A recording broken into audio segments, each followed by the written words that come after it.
of the things I also like to talk about on this channel, along with being a field service engineer, is building wealth or positioning yourself well financially for the future. In this video, I'll talk about a few things you can do as a field service engineer to better secure your retirement. Welcome back to Untitled Label, where we strive for greatness through optimization. I'm John, I'm a field service engineer, and on this channel, I strive to share my life on and off the clock with you. If this is your first time on the channel or watching any of my videos, I hope you get some kind of value out of these videos that I put out. If you're returning, welcome, and as always, thank you so much for the support. If you do enjoy this content, consider subscribing if you haven't yet, and smash that thumbs up button at the end of the video if you do find this useful. And if you want to take it an extra step, share this video as well. With the introduction out of the way, let's get into today's video.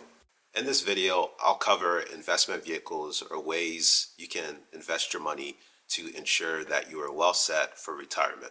Investment vehicles like your employer 401k, HSA, personal 401k, as well as means to boost your income. Also, there is a bonus for those with kids that include the 529 plan. The first one we'll talk about is your employer provided 401k. Now, this investment vehicle is used to set aside a little bit of money from each paycheck to go towards your retirement. There are two ways you can do this. One is called the IRA, which is pre-tax dollars, and the other is the Roth IRA, which is after-tax dollars.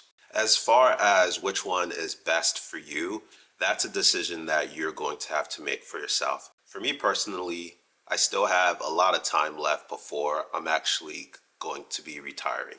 So for me, I personally prefer to do Roth.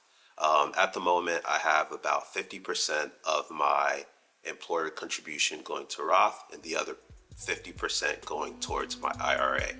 For 2023, the maximum contribution for those under 50 is $22,500. For those over 50, it's going to be $30,000. So although you yourself are capped off at those limits, if you are taking advantage of your employer match, the maximum amount is going to be $66,000. Now, this is extremely important because you want to take advantage of your employer match.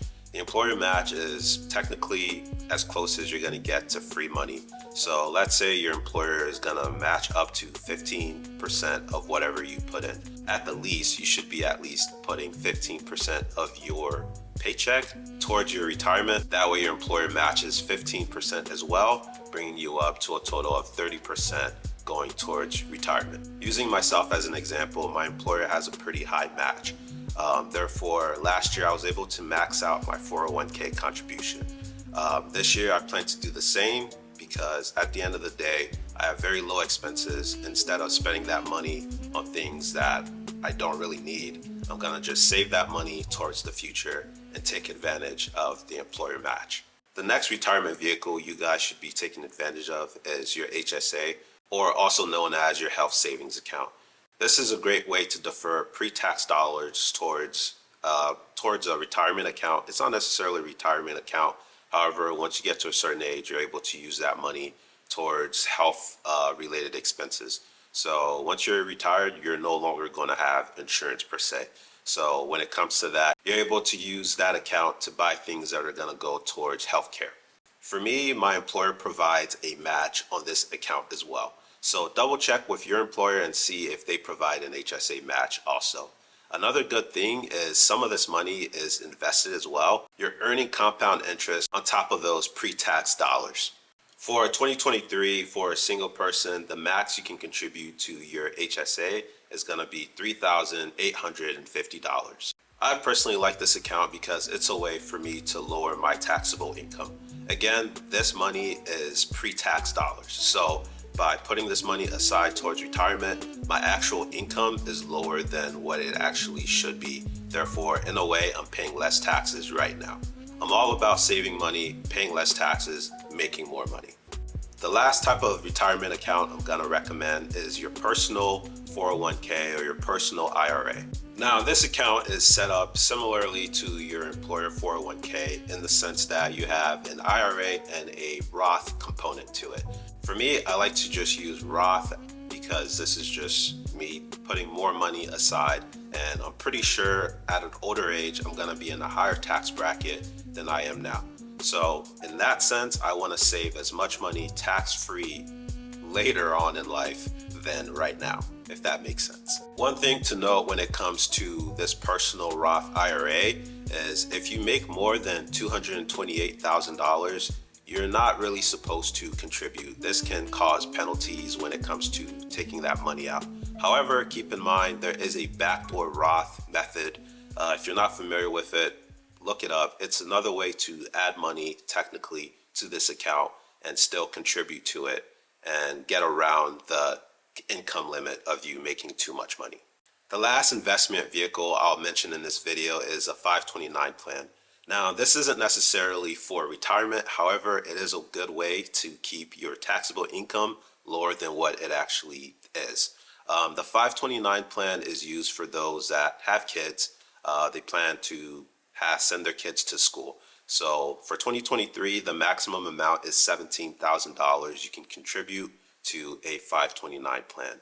These expenses, when it comes time, can be used for paying for college tuition, books, housing for your kids when they're in school. So this is a great way, if you have the extra income, dump it to a 529 plan and keep your taxable income lower than what it actually is. Now that I've covered these investment vehicles, I'm going to kind of hone in on some of the skills, some of the things more specific to field service engineers that can help you set yourself up for retirement. One of those ways is keeping your cost of living low.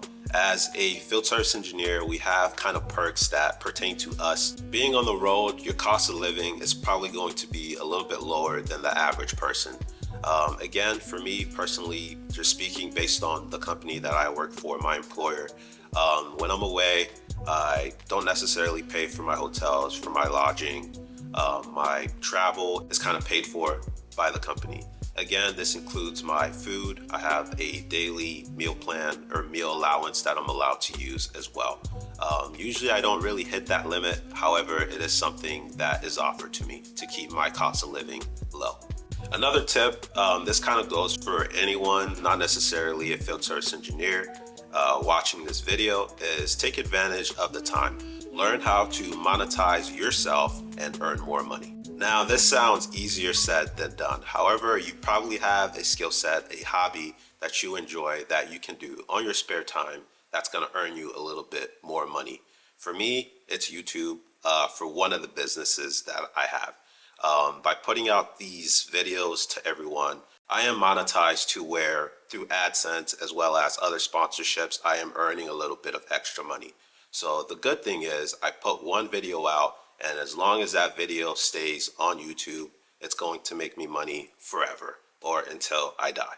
This takes into account something that I actually enjoy, my knowledge of being a field service engineer, as well as my business sense to earn extra money. That way I can retire early. At the end of the day, that's my game plan, and having extra time on my hands, I'm using it to the best of my ability. Retirement is something everyone should be thinking of, no matter what stage in life you're at. For me, I'm only 32. However, I've been working on this plan for a while now. I plan on retiring early. This is why I put in the extra time and effort in order to create extra sources of income, as well as keep my taxable income lower than the normal person. If you found any of this information useful to you, consider subscribing if you haven't yet. Smash the like button, and as always, share with someone else that might be able to use this information as well. With that said, I'll catch you on the next one.